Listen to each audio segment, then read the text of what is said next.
Je m'appelle Camille, et mon histoire commence là où tout semble finir. Là où le monde s'effondre sans fracas, doucement, comme un château de sable que la marée efface sans colère. Un moment suspendu, figé, où la vie semble s'être mise en veille, et où la seule chose qui reste, c'est le poids d'un souvenir devenu trop lourd à porter. Un souvenir qui vous tient en otage, vous étouffe, vous murmure à l'oreille que plus rien ne sera jamais comme avant. Mais laissez-moi vous raconter. Car dans cette histoire, tout est lié par une force invisible, insaisissable, quelque chose qu'on appelle parfois le destin, et d'autres fois, l'amour. Ce genre d'amour qui vous traverse, vous façonne, vous détruit et vous sauve, tout à la fois. Celui que l'on ne voit pas venir, mais qui laisse une empreinte si profonde qu'elle redéfinit votre propre silhouette. À cette époque, je menais une existence paisible dans une petite ville nichée entre collines et rivières, là où les saisons se succédaient sans heurts, et où le temps semblait s'étirer avec une lenteur presque bienveillante. C'était une ville sans histoire, où les gens se saluaient dans la rue, où le boulanger connaissait votre prénom et où l'on pouvait encore entendre le chant des oiseaux au lever du jour.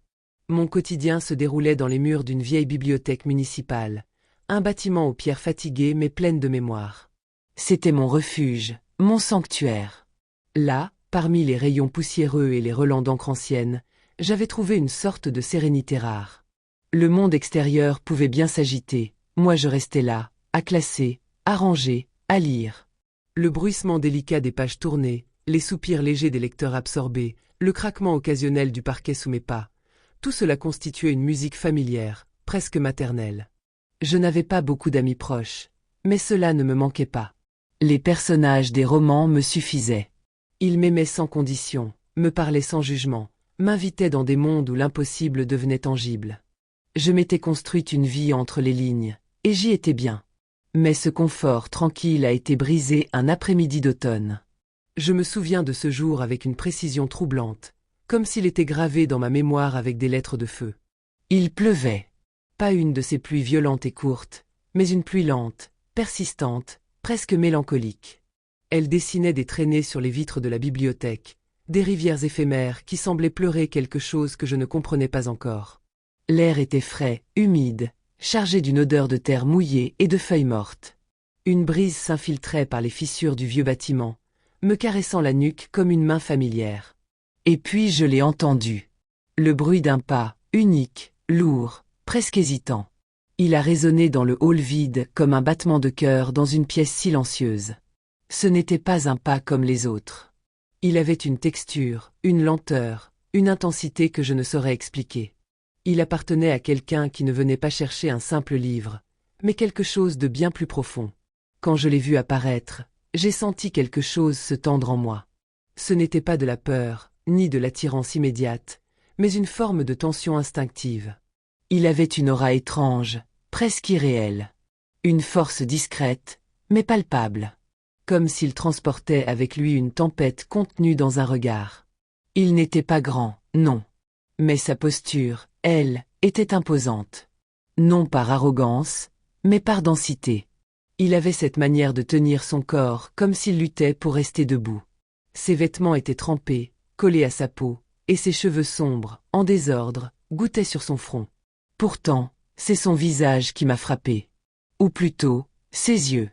Des yeux d'un bleu d'orage, cernés, fatigués, mais d'une intensité troublante. Il portait le poids de trop de nuits blanches, de trop de silence avalé. C'était un regard d'homme qui avait vu la fin de quelque chose. Un regard qui vous accroche l'âme sans prévenir. Il s'est approché lentement du comptoir, et je me suis figé. Mon cœur battait un peu plus fort, sans que je sache pourquoi. Il a ouvert la bouche, et sa voix m'a transpercé. Elle était calme, mais voilée, comme si elle sortait d'un puits trop profond. Vous avez des livres sur l'oubli. Sur le coup, je n'ai pas su quoi répondre. Il y avait quelque chose dans sa demande, des livres sur l'oubli, qui m'avait figé, comme si ces mots venaient effleurer une zone secrète de mon propre cœur. J'ai hoché la tête, machinalement, et les conduit vers une section reculée, là où les livres sur la mémoire, les rêves, le deuil et l'âme humaine sommeillaient dans une semi-obscurité paisible. En traversant les rayons, je le devançais d'un pas lent. Je pouvais sentir sa présence derrière moi, lourde et silencieuse, comme une ombre consciente. Il ne faisait aucun bruit, mais chaque pas qu'il posait semblait faire vibrer l'air autour de lui. Ce n'était pas de la peur que je ressentais. C'était une forme étrange de conscience, une attention accrue, comme si ma peau elle-même s'était mise à écouter. Je jetais des regards furtifs par-dessus mon épaule, incapable de m'en empêcher. Son visage restait impassible, mais son regard scrutait tout, comme s'il cherchait une faille dans le décor, une brèche par laquelle s'échapper ou plonger. La bibliothèque, habituellement douce, familière, protectrice, semblait différente ce jour-là. Elle vibrait, presque imperceptiblement, sous une tension nouvelle. Comme si elle, aussi, percevait ce que j'essayais de nommer sans y parvenir. Il s'est installé dans un coin isolé, près de la grande fenêtre à carreaux qui donnait sur le vieux jardin où les feuilles mortes s'accumulaient. Une pile de livres reposait à ses pieds, mais il ne lisait pas vraiment.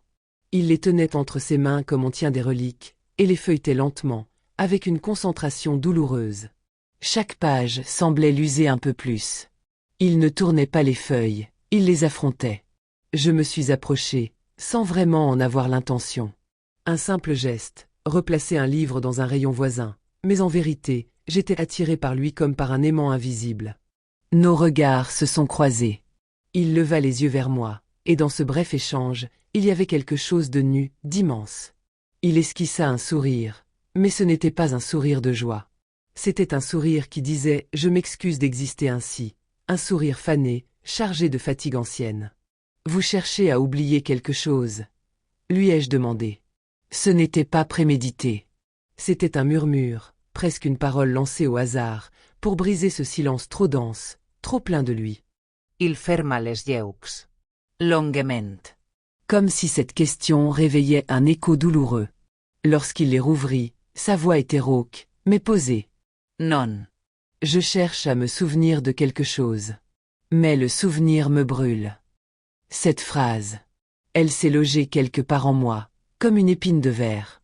Je ne savais pas pourquoi elle me touchait autant. Peut-être parce que moi aussi, sans le dire, je cherchais des morceaux de moi dans les livres. Peut-être parce que, parfois, je confondais aussi l'oubli avec la survie. Ce jour-là, quelque chose s'est ouvert. Une brèche. Un fil invisible qui s'est tendu entre nous. Et il est revenu. Le lendemain. Puis le surlendemain. Toujours à la même heure. Toujours au même endroit. Il s'asseyait dans ce coin de bibliothèque comme on revient sur une tombe ou un lieu sacré.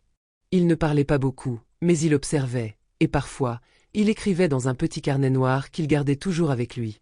Parfois, il me lançait une question étrange à la fermeture, une question comme « Croyez-vous que le passé est une prison ?» ou « Est-ce qu'on peut vraiment survivre à soi-même ?» J'ai appris qu'il s'appelait Gabriel.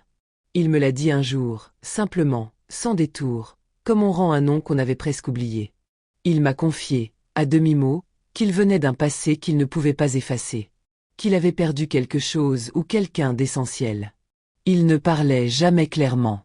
Il suggérait, il effleurait, il évoquait avec pudeur, comme si chaque mot était un pas trop risqué sur une glace fine. Mais moi, je l'écoutais. Sans forcer, sans creuser. Je le regardais avec ce silence qui dit « Je suis là, je ne bouge pas ». Et puis, un soir, la bibliothèque se vidait lentement. La lumière déclinait doucement, laissant tomber sur les rayons une clarté dorée, presque irréelle.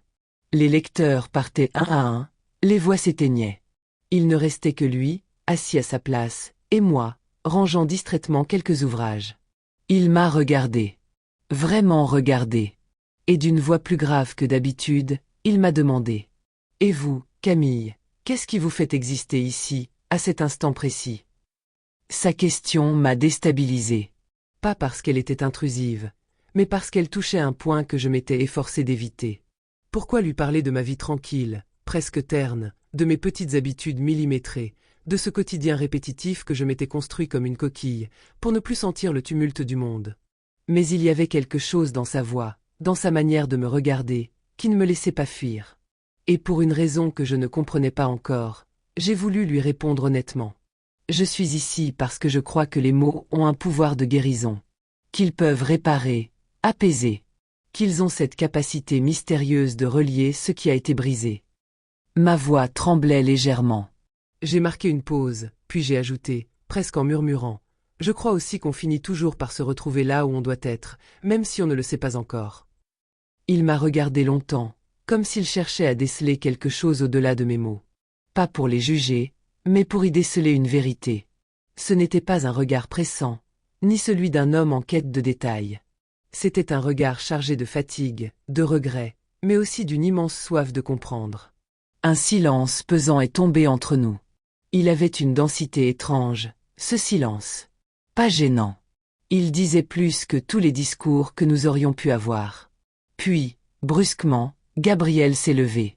Il n'y avait pas de colère dans son geste, ni de brusquerie. Juste une urgence silencieuse. Avant de partir, il a murmuré. Parfois, il faut perdre tout pour retrouver ce qui compte vraiment. Ces mots m'ont glacé. Non pas parce qu'ils étaient énigmatiques, mais parce qu'ils étaient terriblement justes. Je les regardais s'éloigner sans avoir le courage de le retenir. Mon cœur battait plus vite, sans que je comprenne pourquoi. Peut-être parce que je savais, au fond, qu'il ne reviendrait pas de sitôt. Et, en effet, les jours suivants, il n'est pas revenu. Pas un signe.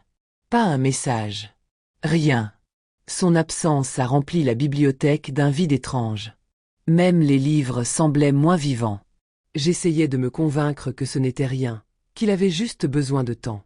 Mais au fil des jours, un doute s'est insinué. Un malaise. J'ai cherché à le joindre, sans succès. J'ai même marché sans but dans la ville, comme si je pouvais deviner où il avait pu disparaître. C'est 2 semaines plus tard que la vérité m'a frappé de plein fouet, comme un souffle froid dans la nuque. Gabriel n'était pas simplement un homme en quête de réponse. C'était un homme en fuite. Pas de la justice, mais de lui-même.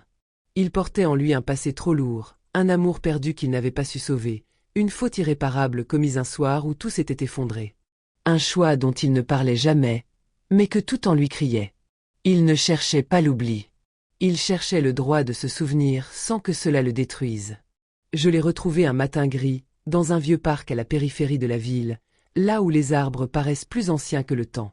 Il se tenait devant un arbre immense, noueux, dont les racines semblaient contenir les secrets du monde. Il ne m'a pas entendu arriver.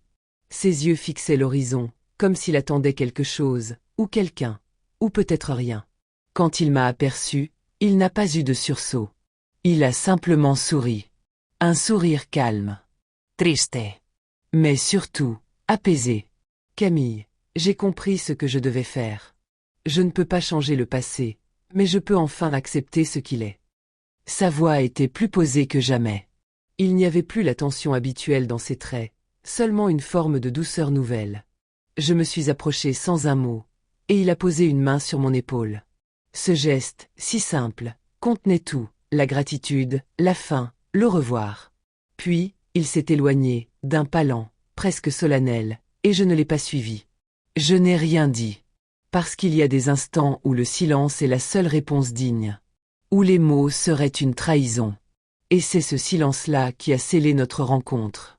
Depuis ce jour, je suis retourné à la bibliothèque. Les rayonnages sont les mêmes. Les livres aussi. Mais quelque chose a changé en moi. Je ne cherche plus à fuir dans les pages. Je cherche à comprendre. À faire le lien entre les lignes, entre les douleurs silencieuses et les espoirs cachés. Parce que j'ai compris que les mots ne servent pas seulement à raconter, mais à révéler. Et parfois, pour se retrouver vraiment, il faut d'abord se perdre. Il faut laisser le vide s'installer pour que quelque chose de nouveau puisse émerger. Parfois, c'est dans ce silence brut, dans cette absence inexplicable, que naît ce qui compte vraiment.